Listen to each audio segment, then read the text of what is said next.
On reste dans l'est du pays avec un spectacle qu'on ne manque jamais dans cette édition, année après année, depuis si longtemps. L'hiver arrive et les grues cendrées commencent à repartir vers des contrées plus chaudes. Elles font toujours étape au fameux lac du Der en Champagne. On en profite encore avec Guillaume Gruber et Vincent Rucli. Aux premières lueurs du jour, ces grues cendrées paradent une dernière fois avant de quitter le lac du Der.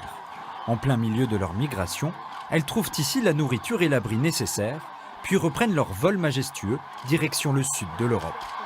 De nombreux ornithologues amateurs viennent profiter du spectacle de leur réveil. Le lever du soleil, les grues qui passent, c'est la nature en plein, c'est fantastique, c'est magique. Tiens, là, voilà, regarde, elle pêche.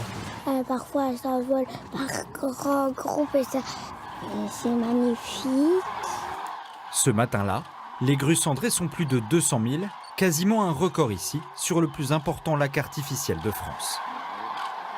On a eu cette année une migration qui est arrivée très massivement et très précocement, sans doute en raison de la sécheresse qui a sévi cet été, qui a asséché un certain nombre de zones humides, donc les grues ont peut-être été poussées un peu plus tôt à partir cette année.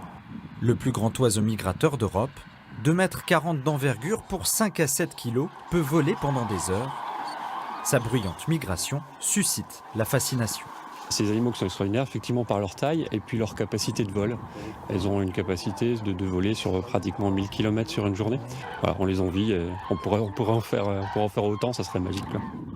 Graines, insectes, vers, les grues cendrées se nourrissent sur les terres de Champagne avant de gagner l'Espagne. Avec des vents favorables, elles peuvent voler à plus de 100 km/h.